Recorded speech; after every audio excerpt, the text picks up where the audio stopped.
So Salli, what's up? How you doing? That was a lot of different energy than 5 seconds ago. Oh no, you don't wait. You don't like use it. You wait. You look. You hit the button. Let's go. Everything is fantastic. Okay, so okay. Everything's fantastic. All right, so I guess it was 2.5 years ago. I recall you were complaining about how you wanted to be busier, and me and Dondre would look at you like, really? And then 5 years ago. no, that was about. I'm Years trying ago. to remember. It was before COVID, and you were just sitting here. I'm thinking, I want to do more. I want to do more. And then all of a sudden, it's NASCAR, and I'm sitting there going like, Yeah, there's no stopping right now. yeah.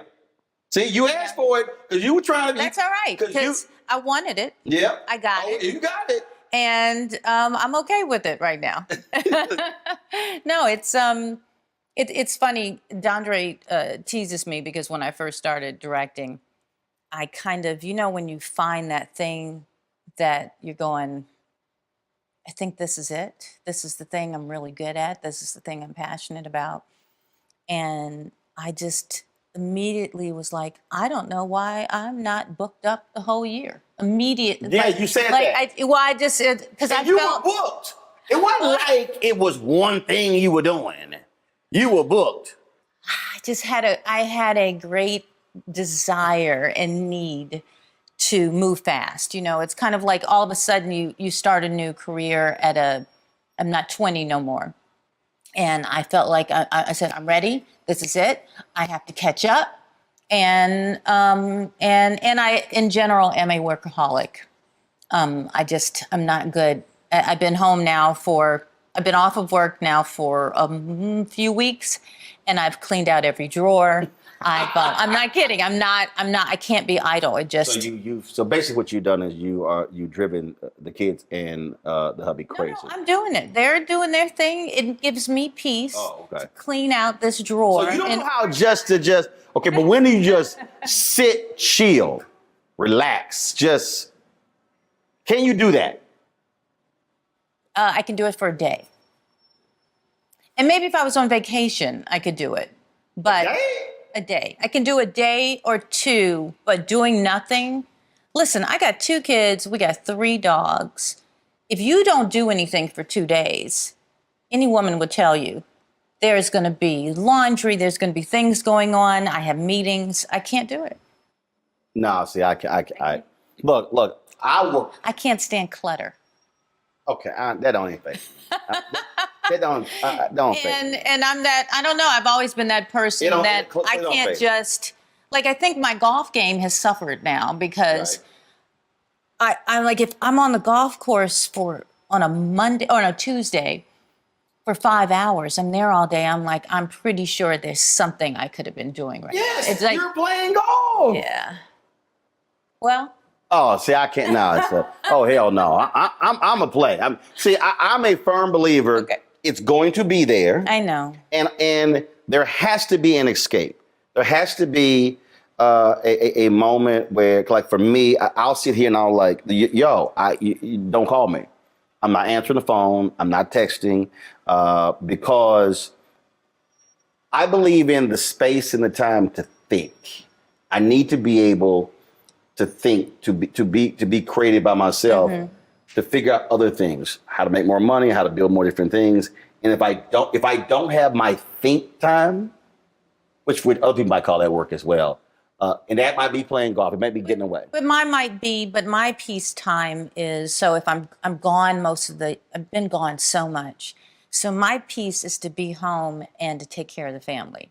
That gives me peace. And they'd be like, you ain't been here. We got it. Don't sit down. Oh, they love when mama's home. But honestly, I feel great peace if when they come home, the house is in order. If I've made dinner for them. If I've made sure all your clothes are set up for school. These are things I can't do when I'm not home. All right. So it just, because I don't have to think to make dinner. I don't have to think to organize their room. That's what I do all day, all the time. People are asking me questions. You know, I, I have a 12-year-old son. I just can't. There's drawers. I can't know what's going on. I just want things neat. But it gives me peace. I would drive you And straight does that up make crazy. sense though? I would drive you. I've got. I've seen your kitchen when you're cooking. Hey, look, I'm like, I would organize your seasonings. It would be no, great. see right there. See, that's just probably all your stuff lined up. It probably looks like the Texas A&M marching band, our military band, like lines all. Yeah, you OCD. Yeah, but I can only do that when I have some time off. But it makes me. But I'm really being serious. My time off is to be with the family. And that gives me peace, and I can regroup that way. Okay, so what you gonna do when the kids older? Like we won't need you. We got it. That's probably gonna drive you crazy when. Yeah, but maybe by then I'll be retiring a little bit. I'll be able to relax. Y'all, you heard, she literally just said, maybe I'll be okay, I won't be retiring. First of all, how old are your kids? 17 and 12. So I have a few years. She ain't gonna be retired in 6 years. I don't know why she. Stop it. You know doggone well when that 12-year-old turn 18, they're gonna be like, hey, I'll really drive Dondre crazy. Yeah, yeah. Dondre gonna be like, yo, I'm directing so I can lead the house. But I'm hoping that all this work, then by then we can travel. I can travel. I can have fun. I'll be able to relax then. Right now, for me, it's as if I went back to school and I've decided to become an attorney. And I'm like, hey, kids, these next few years, mama's got to be hustling because I've started a new life. And then I can chill. Yeah, And play more golf with you. And play more golf with you. Yeah, yeah. Come on, right. Then your game would just be. You ain't got to go back to beginner's class because your game would just be gone. I still got it. I still got my game. It's in muscle memory. I'm not. That's true. It is. I still got it a little bit. It is. Now, because I swear, I think I'm trying to figure out who's busier, you or Regina King. Well, it might be Regina. Regina's acting too. But okay. That's true. That's true. But I got to tell you, and I think she would agree, directing is much more stressful and tiring and all-encompassing. You know, when you're acting on the show, when you're not shooting, you can go lay down in your trailer and go do other things. If it's not your scene, you're at home. When you're directing, it's every single minute. At night, you're going over your stuff for the next day. It's a completely different world than acting. But I'll give it to Regina. She deserves it.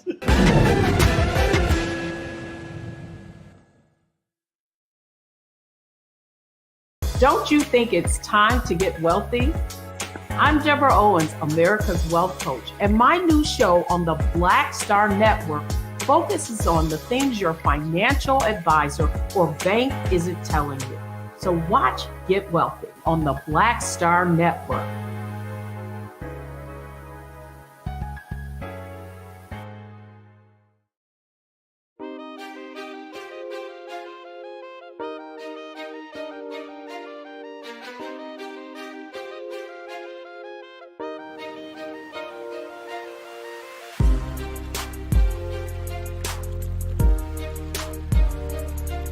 Now, you started acting when?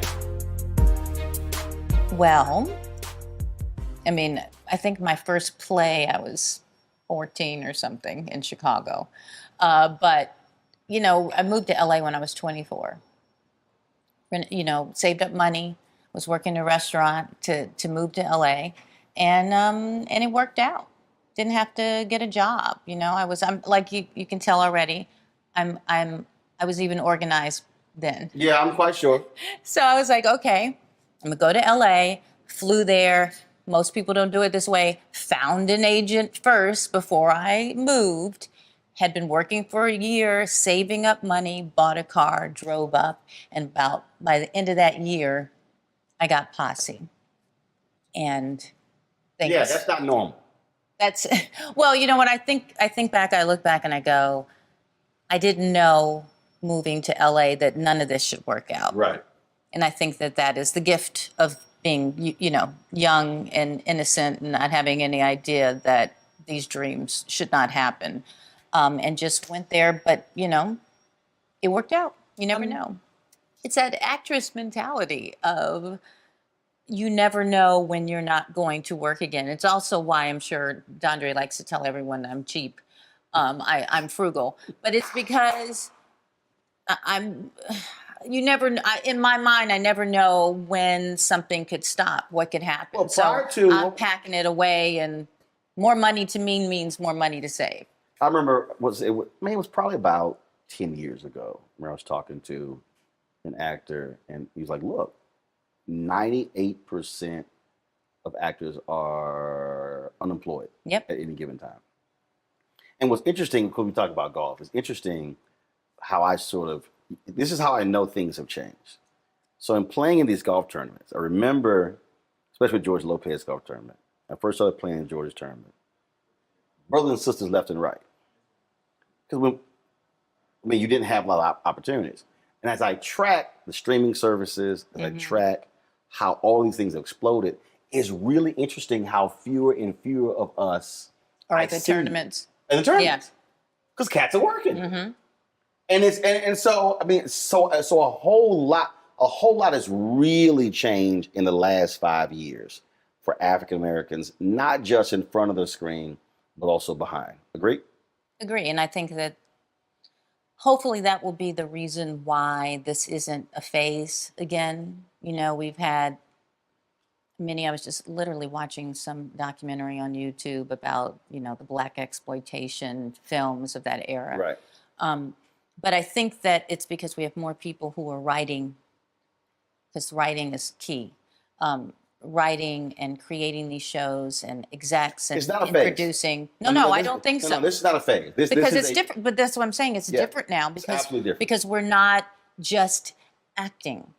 We have people who are now getting to that studio level, or that level where you don't need other people's money. You can do it yourself. Right. And that's how we can create and stay there. Right. And I think what has happened is with the resources that are outside Hollywood, coupled with these services, you have to have content. Yeah. You can. Before, look, you had your broadcast networks, your cable networks, that you had your Big Seven studios. Now they are.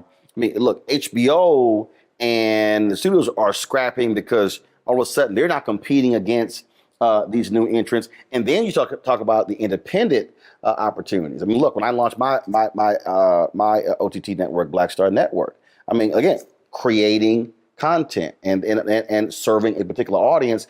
And now it's no longer just, okay, I want to reach as many people as possible. Now, look, if I reach a narrow window, I can still be successful catering to that particular audience. Well, for me, it's the first time in my career where I feel comfortable that it's going to be okay.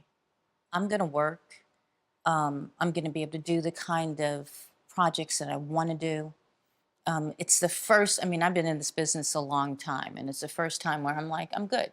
I think this is, I feel comfortable. I feel comfortable. And I think that that's for a lot of people. They're feeling that way. Do you miss acting? And what you talked about earlier, okay, look, when you're acting, you can do your thing and go chill. But do you miss that part? Or is directing even more fulfilling than acting? I miss acting sometimes. I think it's because the quality of projects I've been working on, watching some of those actors, people who I really respect, it gives me this this desire to want to be a part of that. You're the director. Put yourself in it. Well, but that doesn't mean some of the projects, and I have every once in a while, but I think eventually I will. But I don't know, but I think it's becoming so long now. I'm getting a little nervous about it. I don't like. It's like riding a bike. Hold on, what did you just say about golf? Muscle memory. Believe it or not, I don't. It's a weird, and I know you can give me crap when I say this. It's a weird thing about getting older and wanting to really see yourself on camera. All I see when I see myself on camera now or in pictures is age. Girl, stop it. That is my own thing in my head. Sally, you know doggone well you can walk out there with no makeup on, hair half combed. Don't. I feel comfortable in person with people. It's on camera. It's a different thing. I know. I'm just gonna accept my own issues, but to go to something that it's it's some 30-year-old women out there going like, damn, I wish I could look like her. You know that. But it doesn't matter. That's not what I see. But that being said, I'm going to go away from that. I love directing. It's a different kind of piece. It's a different kind. I do believe that the 30 years I was acting was to prepare me for what I'm supposed to be doing and that what I really am good at. But when you were acting, were you even thinking about directing? Nope. Were you? So what the hell happened? If you had asked me 15 years ago, I probably would have said, no, I don't know. I was doing Ava DuVernay's first film, I Will Follow. Mm-hmm. And some time during that process, probably Didn't you shoot that like in 14 days or something, 7 days, something real quick. Yep. Yeah. It all took place in one place. I had one outfit. It was like a film that took place in 24 hours or something, packing a house. And during that process, I think because it was her first film, maybe she's self-taught. Absolutely. I probably gave too many suggestions. And at some point, Ava said to me, I think you're a director and you don't know it. And literally just her saying it made me think about it. Just made me think about it. And then think about kind of the way I am on set, how I'm always there looking at the monitor. Being on other films where I'm like, see how I'm aging. Let me look at the monitor, see how I'm aging. But you kind of look back, but you really did tweak it in my head. And I was on Eureka and went and called a few directors who I'd worked with before and said, hey, can I shadow you? I think I'm interested. Did that. You know Eric Lonneville? Mm-hmm. Eric was amazing. Eric was really the guy who said, absolutely, come to any show, really helped me in the beginning. Folks watch St. Elsewhere. Yes. And director of hundreds and hundreds of hours of TV. And then my show, Eureka, I said, hey, I want to give this a shot. They said yes. And from the very first episode, I went, I get this. It just felt right. So I think a lot of people, I do believe in gifting. I do believe in gifting. I do believe in vision, and also when other people don't see it. And I think one of the things that people struggle with is they sort of have this perception: I can only do one thing, as opposed to, no, I can do more things. But how are they associated? I tell this story all the time. I went to School of Communications, high school, Jack Yates High School, same high school Debbie Allen and Felicia Rashad went to, so it's interesting. So our sophomore year, so freshman year we would take basic courses. Sophomore year, then we can enter our so-called major. So you get to pick radio, television, print, which track you want to go on. So pick television. And first semester, we literally could not go into the studio. It was locked. Mary Waits wouldn't let us go into the studio. We could learn glossary, definitions, this cable, to know the technical piece.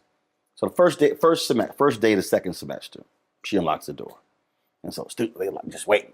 They're probably rush in. They all rush to the set. I count. I literally go. She was standing right next to me. I go, where's the person sitting who telling them what to do? She said, they're sitting there in control. I said, I'll be in control.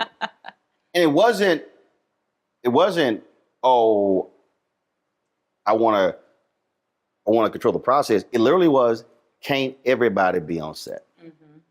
And that's the thing for me that probably drives me crazy when I meet people who want to be actors, who want to be TV reporters or anchors, is that they're so fixated the on-camera piece, but they don't ask themselves why I want to be on camera.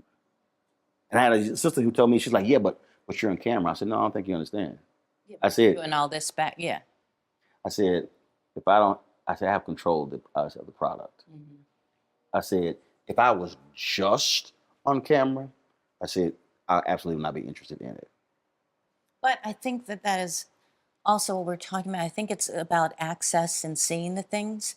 I I had never seen, I had never, I don't think, maybe I had one or two women my whole career direct Right. me. I surely hadn't had Black women. And even for me, I think, I don't know if I ever felt limited, but it just wasn't in my radar that I could be doing Right. It's the concept that. when you don't know, you don't know. And a lot of kids now are now, because when I talk to people, I go, hey, it's not just about acting. You can do this, you can do this, you can do this. And I think people are now getting a little more open. I don't know, maybe Instagram and all this stuff, but that there are different positions and that are just as important. And it's not just about being an actor. Well, And in reality, it's a better behind the camera. Yeah, I mean, I go back to again in the high school. She would, when we watched movies, she would make us watch the movie to the absolute end. Mm-hmm. Like, oh, just to see the whole list of everybody who's cameras working. from Panavision. Mm-hmm. I don't even know why. I mean, I had to see, and her whole deal was you can't watch a movie without also watching who actually made the movie. Mm. And it was just putting it in our heads that we needed to understand that no project happens without all of these different people. And those are also jobs. David Talbert and I were talking, and he said, man, people don't realize. He said, I might shoot a movie, and that's the only thing I'm working on for the whole year. He said, the folks who worked on the movie, they may be working on 4 movies in that year. Mm-hmm. And he was trying to get young folks to understand all of the jobs that are behind the scenes. And again, that's where, because so many people look. They want the quick, people want the quick money. I think that people aren't. It's the money, it's also the adulation. Yeah, of course. It's the quick money, being famous. Without realizing. And not the. As Paula Madison told me, she said, Roland, she said, the long money. Exactly. Is behind the camera. She said, that's the long money. And believe me, when people are like, oh, do you make so much more money directing when I first started? I go, in reality, my salary as an actress was much more than I could make as a TV director if I had just stayed doing, say, guest directing and stuff. Right. You can only direct so many shows a season. As an actress, I can do, maybe at the time, like when I did Eureka, we do 20 episodes a season. And I'm getting paid as a director. You can only do probably about 6 episodes a year. So I'm like, yes, I said, but I'm looking at the long money. Right. Because I know, besides the fact that I love it and it's my passion, but I know that eventually I know where I'm going with this, with my directing. Right. And it's going to be the thing that is my longevity. It's going to be the thing that is really going to be the security for my kids and for my family. Yes. I mean, that is precisely, that is precisely it. I had, when I was at my TV One show, I had a sister who,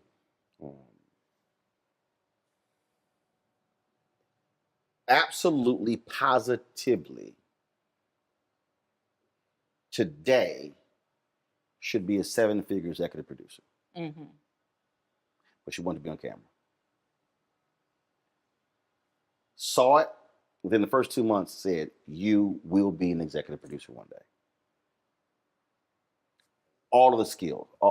But it was, and so left because we wouldn't give the honor opportunities. Like, but there's no honor opportunity here. And I was sitting there going, look, I know you want to be on air, but the reality is that's actually not your skill set. I mean, everything you just described, right. Organize, focus, can produce packages, all of those different things, and was going here and here and here and here and here and here and here. Finally joined doing co-host of a radio show. And I would still, if I ran to her today, I would still tell her, you're actually out of position. Yeah. You're out of position. But see, I think what's worked for me is that as much as I was acting and in that kind of limelight, it's fun for me still. I don't have that great need to have to be. It's not your oxygen. It's not. I mean, you can. Some people, you can tell, listen, you see my post. You see how much I post and how much I don't post. I post about work. I'm not, half the time I don't post because I'm like, oh God, now I got to wash my hair. I got to do this. I'm like, because, there's a lot of work that goes into these Instagram. But I'm like, I'll like today, I'll probably go post something. I'm like, good, my hair and makeup's done. I can post something. But I feel like this is people's job. They get up, they do the hair and makeup, and it's about that. It's not that great of a need for me. I'm okay with Right, and that's my need is to make money and it is to make money and fulfill my artistic drive, and that does not have to be in front of the camera. I'm okay if I'm with my friends and you recognize them more than me, or it's been so long since I've done something, so I'm really not that relevant anymore. I'm okay because I know that I'm working.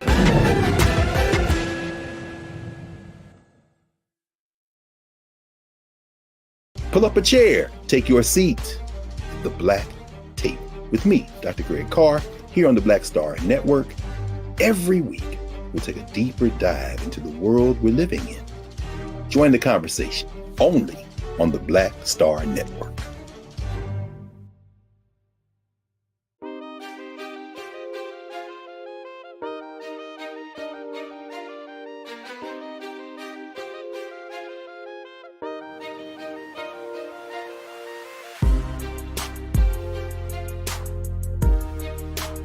this goes even beyond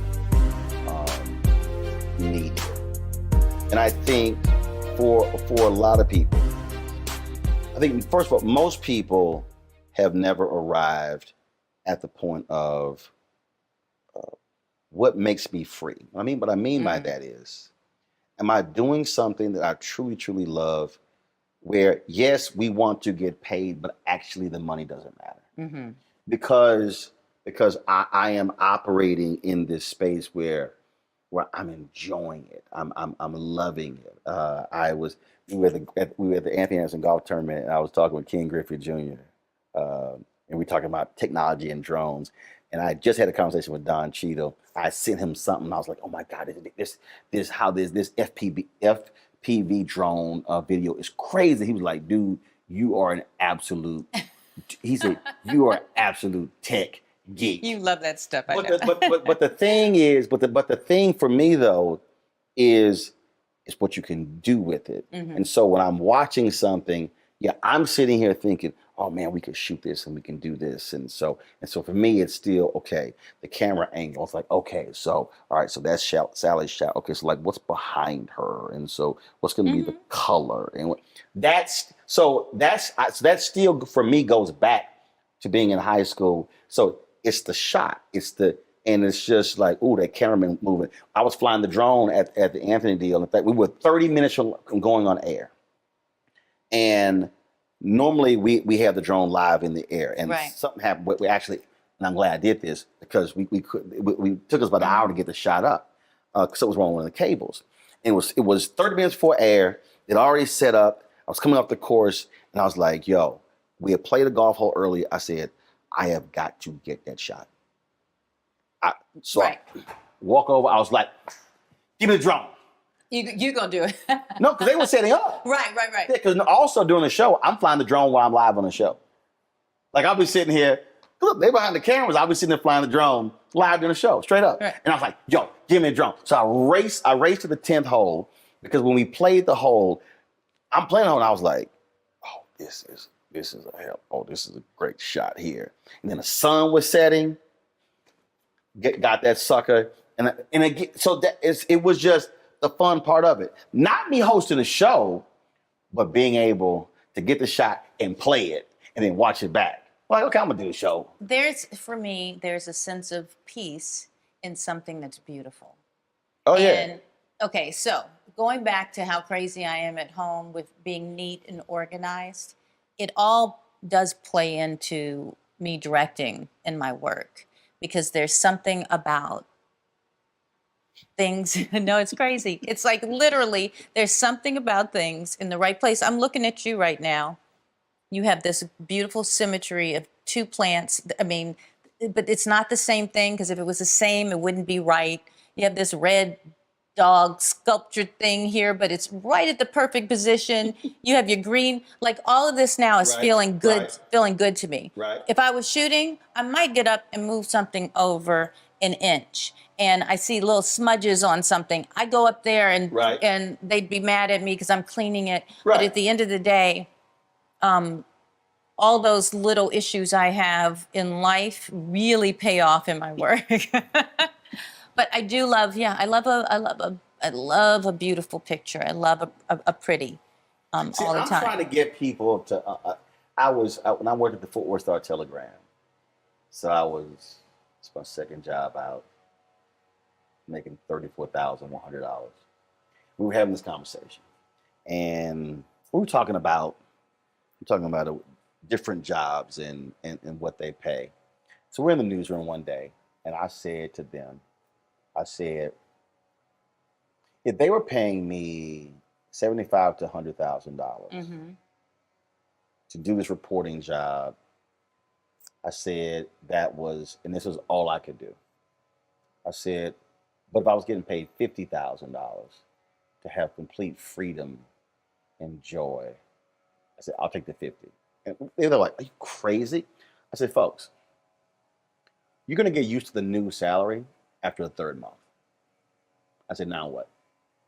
I said, when you wake up every day, it's okay. I said, granted, 90 to 100,000 is fine. I said, but you're going to get used to the new salary. I said, but are you enjoying it? Are you loving it? I said, is it making you feel great?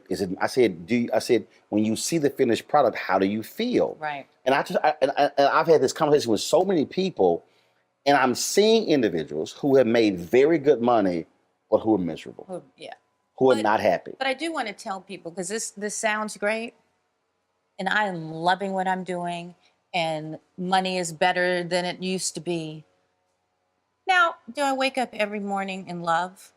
There are, I love what I'm doing, but there are times on certain shows and projects and certain days that I wake up miserable. Not miserable, but like stressed. Right. Stress, and the bigger it gets, more stress. But I still love it. But that comes, first of all, that comes with everything. Yeah. I mean, there's nothing you doing great, ain't no stress involved. Yeah, but people start believing that it should be, you should just be happy all the time. No, it ain't you utopia can't be, all no, day. No. No. There's times I'm like, why am I doing, and there's times where I go, why am I not just acting?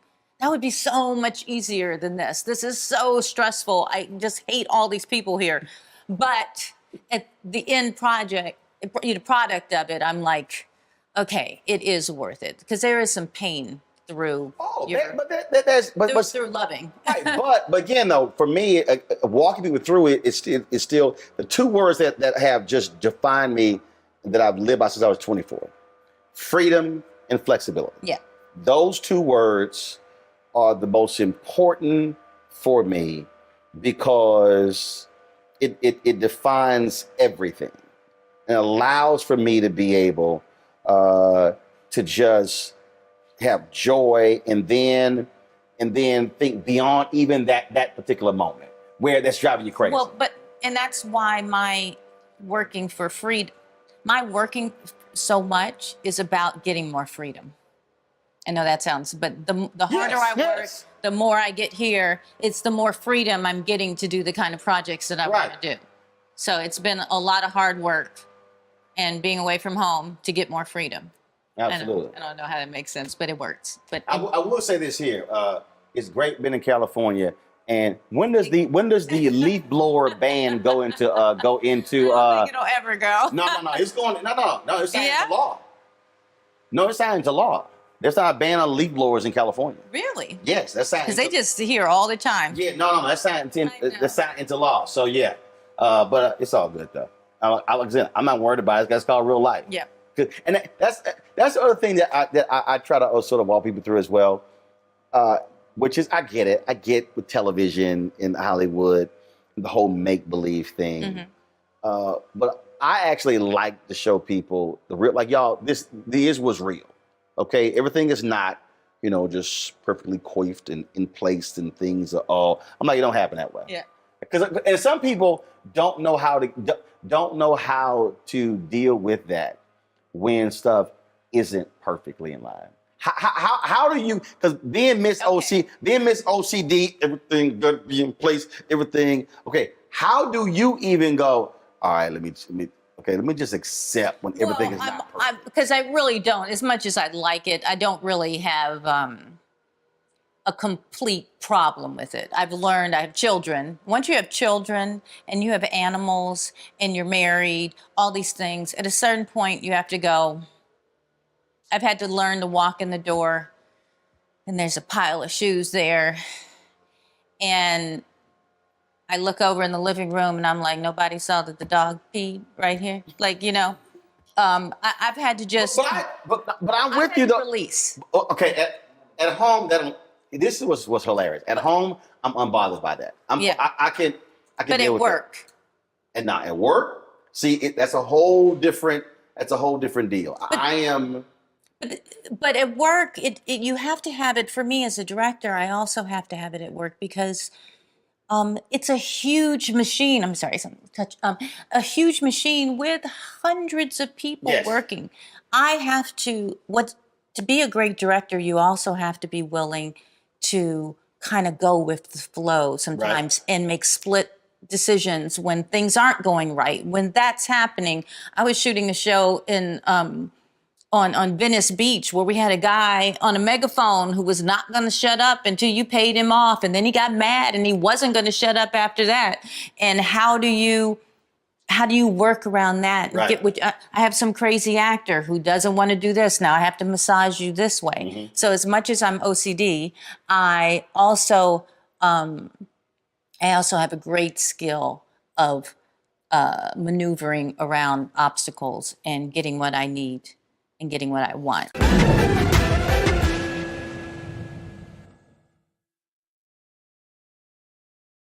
Black Star Network is here. Oh, no punch! I'm real revolutionary right now. Thank you for being the voice of Black America. All momentum we have now, we have to keep this going. The video looks phenomenal. See, this difference between Black Star Network and black-owned media and something like CNN. You can't be black-owned media and be scared. It's time to be smart. Bring your eyeballs home. You dig?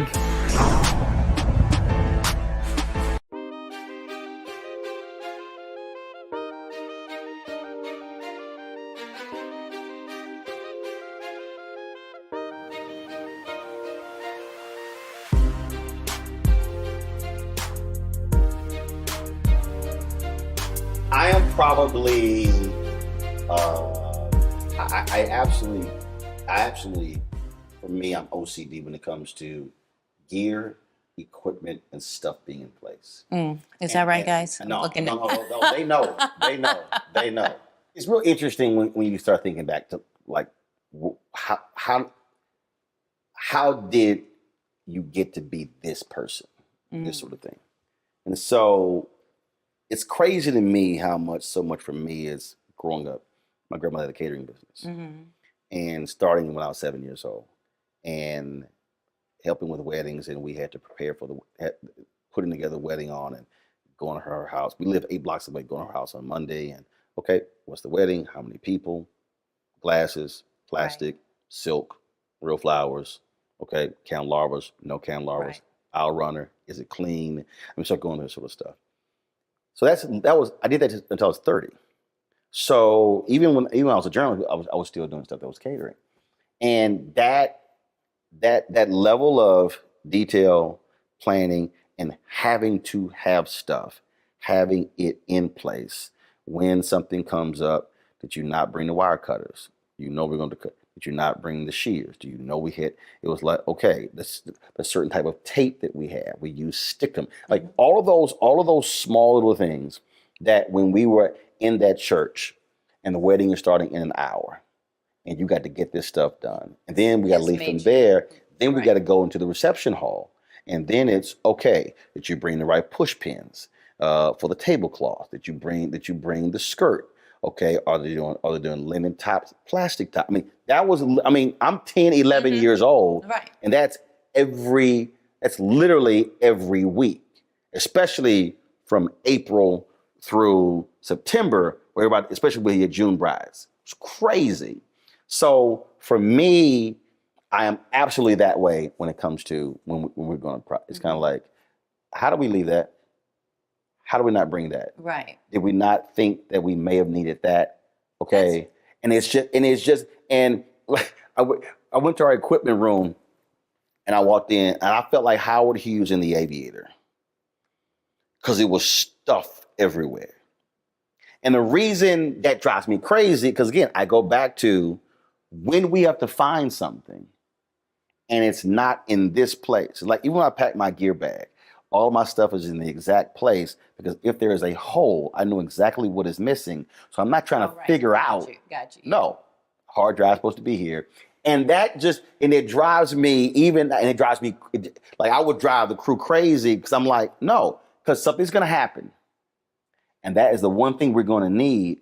And if we had, going back to the wedding stuff, if we had done the work Monday through Friday, come Saturday, we're not looking for it. What's real interesting you saying that is because like the more you were talking about how that basically kind of informed who you are now, I don't know what laid the groundwork. Your parents weren't that way? I think both of my parents are very neat, orderly. My father, we do have a tendency in the Richardson family to be literally OCD. That's the foundation. But to be the director that I am, I don't know where it comes from. But see, here's the deal though. I'm telling you, I just don't, or that creative thing. I don't know. I don't know if it's from my parents. I know my work ethic is. I don't know what, I don't quite know what that is. If you, because you don't like doing it, that's part of the problem, because you won't sit still. If you actually sat still and just thought it through, I'm telling you, because it is, people ask me all the time, dude, you can just talk to anybody. You just roll up, and I was like, yeah, I saw my dad do it. No, my parents didn't go to college. Right. My dad worked for Amtrak, but growing up, we would be somewhere, and we might be in a store, and hell, in 5 minutes, you swear he know the security guard for 30 years, the way they over there talking. Right. Saw it. My dad introduced me at the church, and he said something like, I don't know when my son gets this. I'm like, I'm looking, like, yeah, I do. And I realized, because that's what I saw. Because when we start thinking about literally just you're right. what I mean, my we mother saw, yeah, and we didn't even process it. It just actually happened. But it's the same thing. I saw he would walk in, he would speak to people. I also saw how we were leaving a family member's house. We all stopped by Popeyes. And mind you, it's 5 kids. Mm-hmm. Okay, so my mom, dad, 5 kids, so 7 people. So we were leaving a family member's house. We had eaten, so it was about 9:45. Place closed at 10. So dad was like, look, they're gonna throw out a bunch of this chicken away. So we go in, and he's essentially negotiating. Right. So we're all sitting over here, table. He's negotiating. So me and my brother decide to walk up. And he turns to us, did anybody ask y'all to come over here? I don't need your help. Go sit down. So when I was watching the movie Glengarry Glen Ross, that scene when Kevin Spacey walks out and Al Pacino is talking to the dude, and basically like, look, dude, you can't get your money back. But he's not trying to tell him that. And Spacey comes out, oh no, Mr. So-and-so, everything's fine. Your check was sent this morning. And then the guy just like, loses it, and Pacino looks at him, he's like, if you don't know the play, shut the fuck up. And I'm telling you, there were those moments growing up. My dad was like, if you don't know what I'm doing, I don't go sit down. I literally did that the other day. It's just like, why y'all talking? I don't need y'all to talk. I'm working on something. Yep. Just stand your ass over there. We gonna get what we want. but I don't need y'all contributing nothing to this conversation. And I think it's just one of those, that was literally where I experienced it growing up. No, I think when I think about it now, I mean, my mother was in the music business for a while. She worked at the Defender in Chicago. She did? Uh-huh. Yeah. Doing what? I think she was she was a photographer. Really? For a while. She was a photographer. Because you know I ran Chicago Defender. You know Sharif? Who Sharif. used to work over there? Mm-mm. But my mother's, older than you, so she worked there before you were there. Yeah. But I was executive editor, then became general manager. Mother worked at the Defender and ran a recording studio, and then worked at Chicago State University. See, it was so. Just it's kind of there. I watching watched that, it. seeing I watched that, it. Yeah. and all those different pieces. Yeah. It all comes together, and I think and watching my mom is she's a hustler. She don't stop. Even she's retired now, and still she can't be still either. But she had to take care. She a divorced woman. Even though my father was around, I still saw my father and he still helped. But she was still doing it on her own, and that's the mindset. I still have. When you see it, when you live it, and it's a part of it, you absolutely do. And I do hope now, as much as I want to be home for my kids, I look and I go, this has to be a blessing for my daughter and my son. I want my daughter to know this is the kind of woman you need to be, and I want my son to know this is the kind of woman you need to be looking for. And hopefully it's not something that they go opposite. See, what drives me crazy, and I think this is, it's actually it's good and it's bad depending upon who's on the receiving end of it. Being this way can drive people crazy. But being this way has saved a whole bunch of asses. And both are true. And folk get mad when it's one thing, but then it's kind of like, damn, let me show this, everybody has on this one.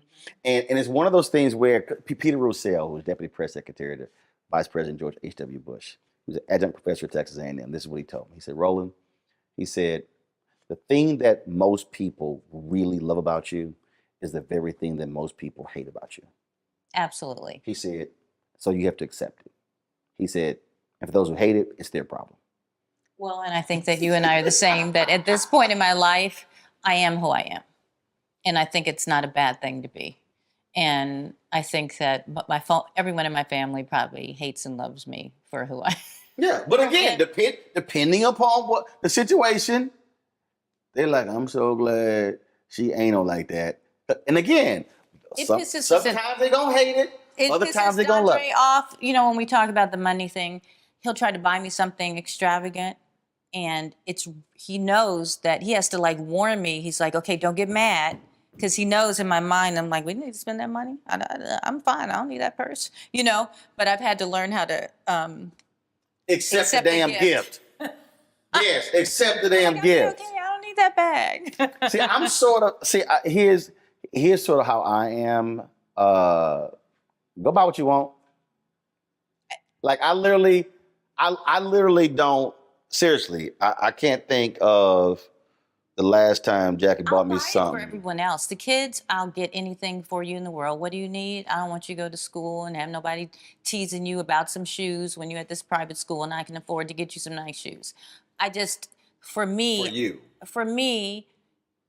and it's not like I don't have some nice things sometimes. I do have to go in public. I am in LA. I don't want to go around looking crazy. But there's this frugal mindset, which goes back to you don't know if there's going to be a role next week versus, I get it. But I'm not trying to be those people who are out here pretending.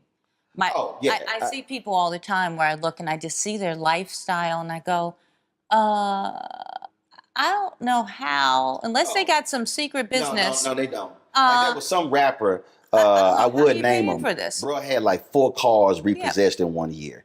That ain't gonna be me. No, that's not gonna be me either. Because for me, what drives me crazy the most, when you talk about I am who I am, I said this giving a speech once, and I said, I'm content and ambitious.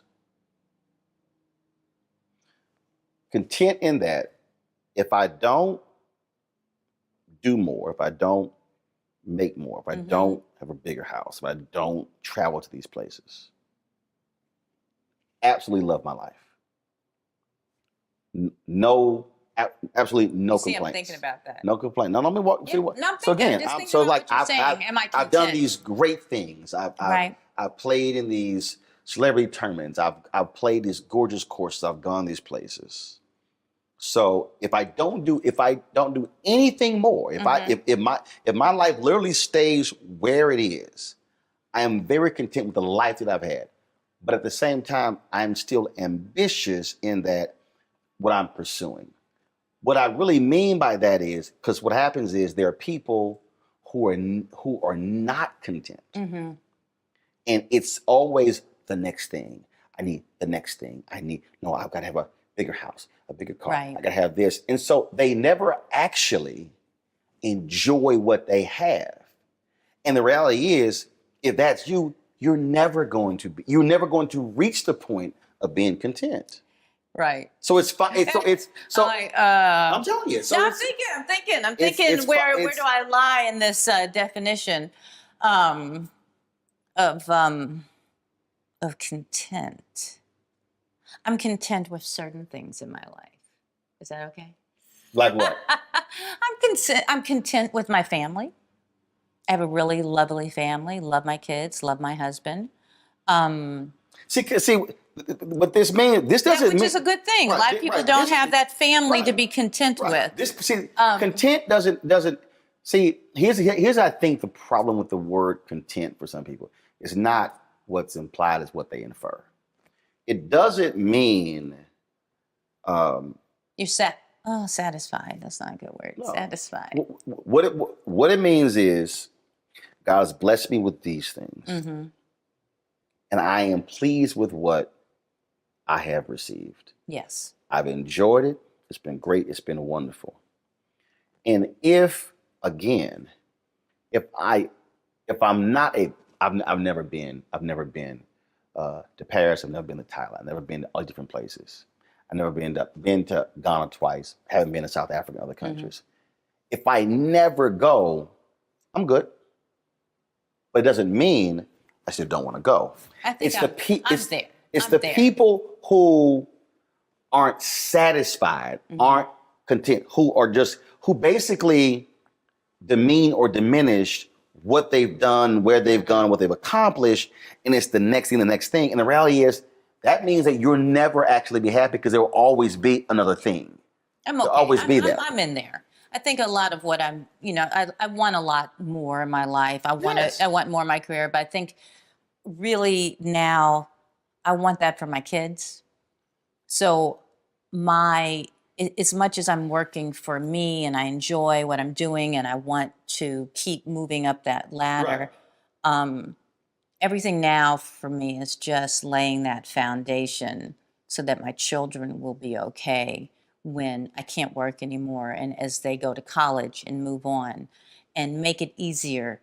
We haven't always had that opportunity as people of color to set our children up for fantastic futures.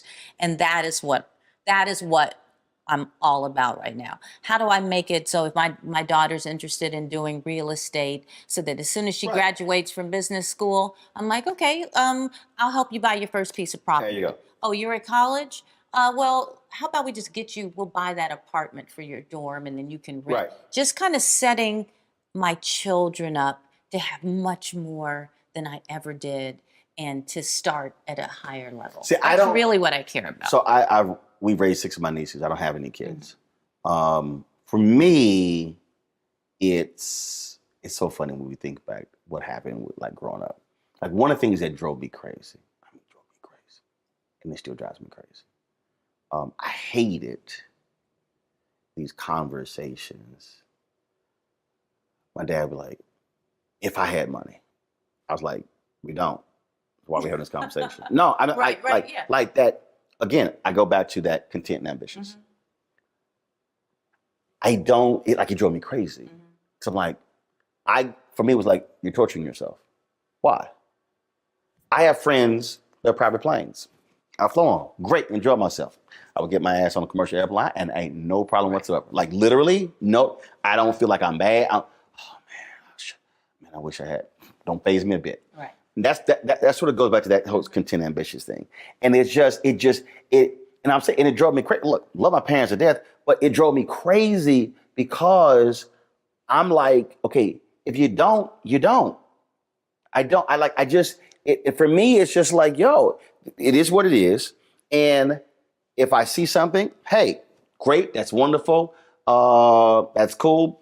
I'm still cool with what I got. It's like with cars. I've never been a crazy car person. I think that is, there are times when I do my best not to want what other people have. I think a lot of times that's why I do shut out social media. Mm-hmm. You'll be really happy about your day. And then you open up Instagram and somebody who's doing the same thing that you're doing has something. Well, I know that it can change my mood. But I also can be very honest with myself when I know that you're being ridiculous, Salli. Life is great. You don't know if that's even true. Right. Enjoy this. And because I know I do struggle with that. So I'll just take that time and go, just thank God right now for all these amazing things that you have. That's what I mean. And content. Right. And but that doesn't mean I can't. Right. I have envy at times. I have friends that I go, well, what? Even as much success as it seems that I have, I can still look at Regina and go, well, damn it, I want to act too and have what, but that's Regina's path and she deserves it because she works really hard. This is my path. And I just go, let me recenter myself. Right. But I do have those. I have those. I fight it a little bit. That's weird for me because I'm telling you. But most people can't even accept and won't even say that they struggle with it. I know I struggle with it, but I do know at the end of the day, I'm really happy with where I am. I just have to, I can't let that temptation of. Yes. It's temptation. It's just bad energy. And it's what this new world is about. Wanting and desiring what somebody else has, to your whole point. Yeah. If it's for you, it's for you. If it's not, it's not. I've never, and I guess I have had such a, I don't give a shit what other people think attitude. I had to learn that though. I'm always been a people pleaser. I want people to. That's because I've never, I don't. But you've known me a while. It doesn't seem like I'm like that because I'm kind of both. Like I'm like that, but then at a certain point I'm like, well, fuck you then. Right. See, me, I start with the, well, fuck you. Yeah, I've gotten, but now I'm more at peace with who I am, and I can't be a people pleaser and do what I do. No, I have to. But I think that's where I'm conflicted, Roman. No, you're not. Roland, I'm conflicted. You're human. But you know what? I think that people have to. I don't know. I think it's great to accept that you're conflicted and first of all, if you are, you are. So and not to deny it, so I can work on it. I'll go to therapy about it.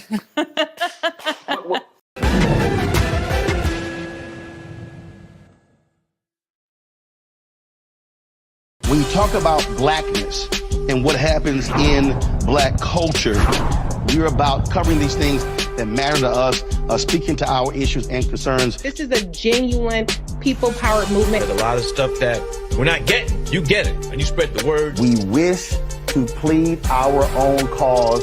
Too long have others spoken for us. We cannot tell our own story if we can't pay for it. This is about covering us. Invest in black-owned media. Your dollars matter. We don't have to keep asking them to cover our stuff. So please support us in what we do, folks. We want to hit 2,000 people, $50 this month, raise $100,000. We're behind 100,000, so we want to hit that. Y'all money makes this possible. Check some money orders. Go to P.O. Box 57196, Washington, D.C. 20037-0196. Cash App is $RM Unfiltered. PayPal is R Martin Unfiltered. Venmo is RM Unfiltered. Zelle is Roland at RolandSMartin.com.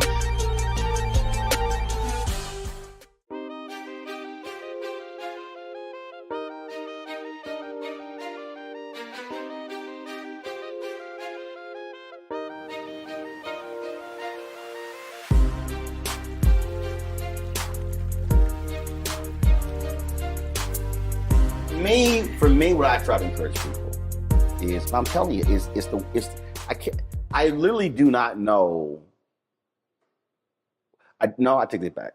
I do know where it came from, because we talked about that earlier. We can watch somebody, and it's like, because you talked about your mom was this, Yeah. so you followed that path. See, I think we can also watch somebody and then go, I'm not going to do that. I'm not going to do I'm not that. gonna do that. Yeah. So for me, it was growing up when I would, and it wasn't like a survival instinct, but growing up when I had peers, and I never forget when polos and Izods were like the hot thing. And I remember we were, and it was crazy. I remember that, and we could not afford I was it. in junior high school, and I was sitting across from this guy, and Polos were everything. I was looking at his Izod, and I'm like, Polo bruh, and Izod. your Izod is crooked.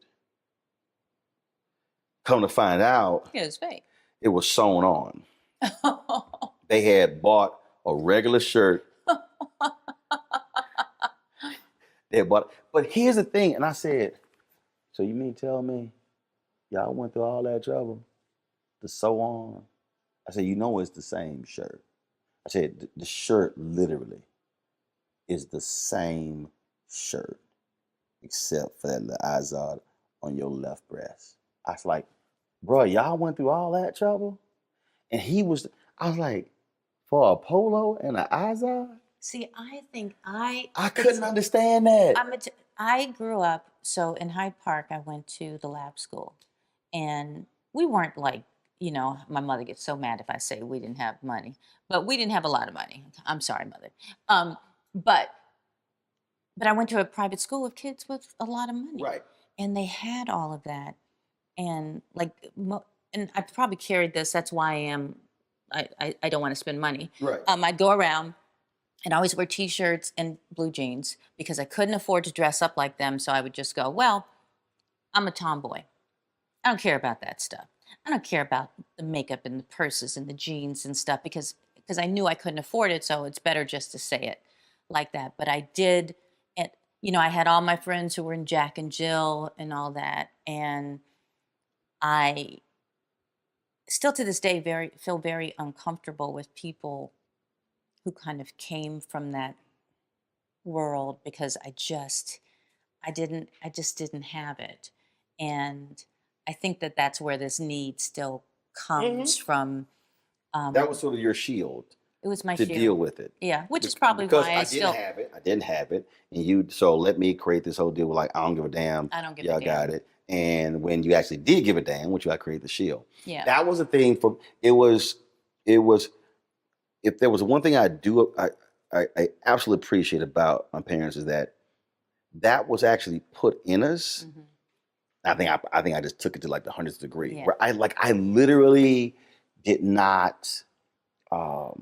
We were having a discussion. We were talking about Air Jordans, and these people were like, they were going back and forth.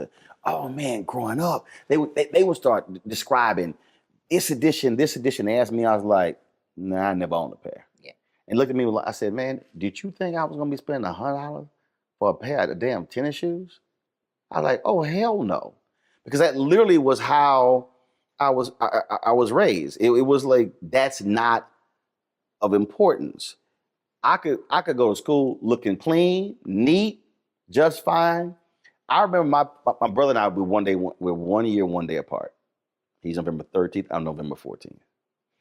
My parents bought us a pair of Jordache jeans. People think we were twins. We're not. They bought us, I'll never forget, a pair of Jordache jeans. Oh my God. A pair of Jordache jeans. It was a cognac belt. It was 2 polos. So they came in, gave it to her for our birthday. I remember sitting in the living room, got the gift. Probably about 15 minutes later, I walk into their room. I said, look, I appreciate this, but y'all can take these Jordache jeans back and get me 3 Levi's. Y'all can take these 2 polos back and get me 5 shirts. Now I got 3 jeans, 3 pair of jeans and 5 shirts For the cost. for of this, the right. cost of 1 pair of Jordache jeans and these 2 polos. And my mom and dad looked at me like I was outside my mind. And I was like I appreciate this.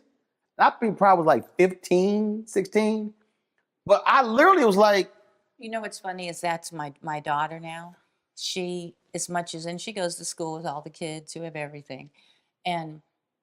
But somehow she's me. And she'll go shopping and there'll be like a sweatshirt that's like $75, which is, and she's like, oh, Mom, you don't have to get that. That's way too, I don't need that. I'm fine with this. And she's already kind of in that spot and doesn't care so much. But she may be just doing me and pretending that I don't care.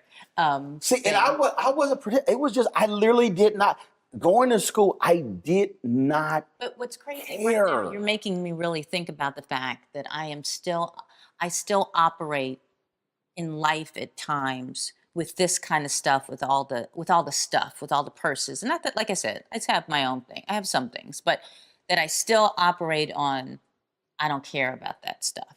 And that's how I can make it through this crazy California world of people who that's all they care about is that stuff. Is that if I just pretend that I don't care about it, then I don't get sucked in to spending all my money. Yeah, I mean, I knew a guy. I was at a movie junket, and this guy said that he had to get off Instagram. He said he took really nice vacations with his family, but he had to get off Instagram. He said because he said Didn't look as good as their trips. Right, and I looked at him and I was like, "Are you serious?" He said, "It doesn't bother you?" I said, "Man, I don't give a damn." I said, "Hell no." And their trip ain't even that He trip. was just like, I said, "Bro," I said, "Man, when I'm sitting there looking at Magic Johnson and Sam Jackson with LL Cool J on the yacht. I said, this is me. That's cool. Next. I said, when I see Dwayne Wade and Gabrielle flying around the world, I'm like, all right, that's cool. I said, dude, it doesn't even register with me. We had this. He said, no, I just couldn't handle it. I said, man, no, I'm not that crazy. When it was so funny. It was so funny. I got at the end of 2020, I had to pay this doggone. I knew we were going to pay a lot of taxes. We had a very good year. And so my accountant said, you can write 100% off a vehicle purchase. So we're going to do an SUV. So I ended up getting a Mercedes Sprinter. Right. For the show. Because travel, broadcast from, all that sort of stuff. And it was probably a month after I had it. And I was like, damn, this is the first Mercedes I ever owned. And I was like, unlike the rest of these fools, it's a whole tax write-off. Right. But it was just because I never, like even the car thing. I remember I had a Toyota Corolla. I was like, listen, this is the first time we now have, the last few years Dondre wanted the Tesla. I got a new Lincoln. Before that, we've been driving around in 2 cars that I bought used, cash. And he deals with me. He's been going, can we just get? And he looked at the bank account going, boom. He goes, can we just get a new car? Boom. And I finally was like, okay. And I call my accountant. I'm like, we could get 2 cars. He goes, yeah. The account like you really can calling get me, but get. He goes, and you're going to lease these 2 cars because you need the write-off. And Dondre's like, for the love of God, please let us get a new car. He finally put his foot down on flying. He goes, listen, I'm not flying, Coach. Oh hell, But I'd be like, well, why can't you go to Southwest there? I don't, I'm like, it's quick. No. He finally was like, I'm done with you and the cheap flights. Yeah, I'm like, it's a few hours on the plane. Why would we spend so much money on a flight? No, Yeah. bruh. He put his foot down. Look, and look, in many ways, my wife was sort of like you. When we were sitting there, I got a board meeting in Hawaii. Mm-hmm. We were going, and I was like, look, it's like board meeting is 3. I'm like, we got 12 days. Board meeting 3 days. I said, I'm going to play Kapalua in Maui. So we were trying to remember where we stayed. So we're looking through this whole thing. She's like, I'm looking at it. She's like, oh my goodness, but this hotel here, okay, this is where we stayed. Oh my God, it's $1,500 a night. I was like, well, it's probably what the hell we paid last time. So she was sitting there, I was like, book the damn room. Yeah, oof. No, but okay. Yeah. Well, see, I've been trying to book a trip forever, and every time I look at a hotel, I'm like, oh, that's so much money. Because I was sitting there going, I was like, no, I said, book the room. Because I'm just, I literally said, I've already agreed to get a speech on our anniversary, and I think I'm getting paid like $20,000. I said, the trip paid for. She's kind of like, yeah, you got a point. I'm like, book the room. I said, I can't, like, to your point about getting better. To your point about why we work. Mm-hmm. Why we work. It should be to enjoy our life. Yeah, because you can't take it with you. Well, maybe this therapy will help me later. Yeah, this is a therapy session right here. I'm telling you. Well, my dad, the bathroom got messed up at my house in Dallas. I used to own my house. My parents lived in my house. My dad called me, and he was sitting there going, I don't need to hear all that. Go get 2 beds, call me back. Dad, I don't need to hear all that. Right. Like, I don't need to hear what happened, what fell off, when to be repaired. Look. And then he calls me. He's like, well, call so-and-so, and it's going to be this. I was like, okay, but what's the problem? I was like, man, call the dude back, tell him he's going to get a half. I said, what does he need to get started? And he was like, I said, fine. I'll do that all day for my family. But the thing is, my deal is, I'm not about to sit there and have this conversation. Dad, I work hard. Again, I go back to that I wish we had money. Yeah. Conversations that drove me crazy. Mm-hmm. Now I can pay for it. Okay. Dude, how much this costs? Roland, I'm gonna shake all this off, and I'm gonna stop living like that. This was gonna help you the most. This is the one's gonna help you the most. We were married our first year. No, trust me, okay. I'm trying. No, it can't. I'm telling you, we were married our first year. Okay, we made it clear. I said before, look, I ain't trying to see no bills. Okay, if that's what you like handling, cool. I'm not dealing with any bill. I'm working. Okay, I don't want to see paper. Mm-hmm. I don't want to have a conversation. You do. I cannot tell you right now what's in my personal bank account. I know what's my business bank account, but I don't even look at the personal bank account. Right. She handled that. I was playing golf. Jack calls me. She wanted to buy something. I was like, okay, why are you calling me? She's like, what? I was like, well, I was like, okay, is the house notes paid? Yeah. I said, the light bills paid. I said, is the water paid? Cars paid. Yeah. Why you calling me? I said, don't you handle that stuff? So if you know what's available and all of stuff paid, you ain't got to call me. She's like, well, I just wanted to, check in. I like, you do not have to call me. That's straight up. That's a good wife, though. No, straight up. No, but she walked through, and I'm like. Or I don't want to say wife. I'd say that's a good partner. Well, right. That's a good partner. But ever since then, I'm like, I don't need you calling me. Because my whole deal is, you manage all that sort of stuff. Don't come at. Dondre knows that if he went. I'm going to work. If he all of a sudden had some huge purchase and I came home, I would just go like this. Or you would explode? No, I wouldn't it would just be, he wouldn't even, because I would never say no to anything, but he would just know that amount of anxiety, I wouldn't buy anything big without going, so right. Now I wouldn't do it. Now she's the same way, but it's like we don't do things like that. Right. We always check in. Right, but I don't. But that's nice. If it's okay to me, that's 1,000, 2,000, 3,000 gone. I don't even. Right. It was like finally same point about a car. She was like, my niece is driving the car. She was like, I'm like, look, I'm not about to hear this conversation with a car. She said, look, I got paid this. I got paid like 100,000 to give a series of speeches. I was like, look, take 30, go buy a car. And she's like, you want to go? I said, no. She finally, she's like, want to test drive it? No. No, I'm not even. I was like, you like the car? All right, I'm going to be a better money person, okay? You got it. No, I'm just going to accept it. But you got it. The deal is, if all your stuff is paid, off, you put money aside, college fund, savings, everything else, and you still got some money left over, girl, relax. Breathe. Kind of listen to him, but everyone be frugal. It's better. No. You can be. You can be frugal, but you can also live. Yes. It's okay to I'll get live. better at living. Yeah, smile. Like eat And right. Did you talk to Dondre? No, I did before you not. came here? We didn't see. I guarantee you, we had no part of this conversation. See, I told you, all these interviews. I don't know where they going. This is so. Dondre done texted him. I guarantee you. Said, I guarantee you. talk to her about When this. he see it, he'll be like, "My man, how did you know?" I'm like, "I felt it in her spirit."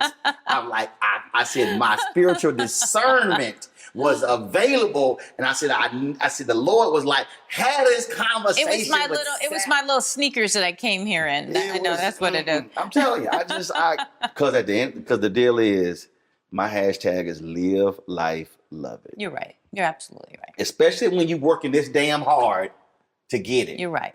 Enjoy it. I do need to learn how to relax. See?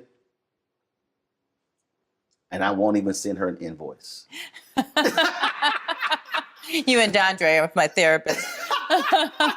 No, Dondre, your husband. I'm trying to free your mind. Well, he's the therapist for everybody else. Yeah, absolutely. Yeah, for everybody else. He helping all these men. He helping everybody out with all their stuff. All their stuff. Well, it was good to see you, darling. Oh, I love you. Love you as well. It's really Keep good to having see fun. you. Thank you.